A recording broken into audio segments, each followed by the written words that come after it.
This person says that all he wants is the deportation of 11 million people. That's why he's switching to Republican.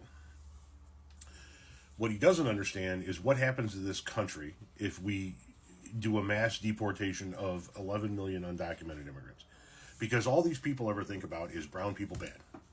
They don't ever think about the ramifications. They don't ever think about the effect and the impact on the nation if this were to become a reality. Let me show it to you. Mass deportations would impoverish U.S. families and create immense social costs. Removing undocumented residents from mixed status households would reduce median household income by 47%, which would plunge millions of U.S. families into poverty. If just 1/3 of the U.S.-born children of undocumented residents remained in the United States following a mass deportation, which is a low estimate, because remember, they're born in the United States. If just 1/3 of them stayed here, the cost of raising those children through their minority would be $118 billion. The nation's housing market would be jeopardized because a high percentage of the 1.2 million mortgages held by households with undocumented immigrants would be in peril.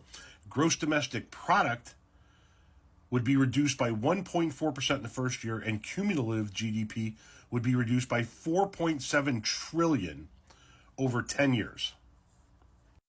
That's just a macro view of what happens if we remove 11 million undocumented immigrants. Here's a little bit more of a micro view. You want to know what happens in your neighborhood? You can't afford groceries. I know the smartasses are going to come in here and go, I can't afford groceries now. Yeah, you can. You just don't like the price of it.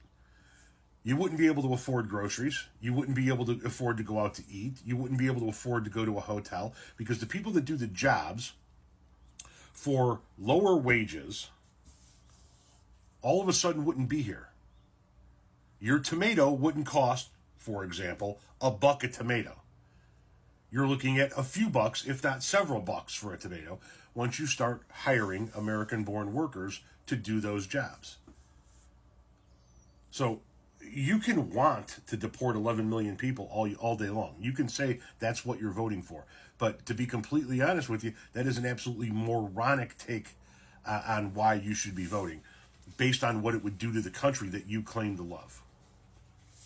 Not to mention the fact, why is it that this country is always willing to spend trillions of dollars and lose thousands of lives by sending tens of thousands of people across the country to fight in a war to bring our brand of democracy to every corner of the globe? Yet if somebody does the heavy lifting themselves, they do the hard work themselves, and they make it to our borders in search of that very same freedom, we tell them they can't have it. I'd rather have those 11 million undocumented immigrants in this country than to have 11 people like you in this country.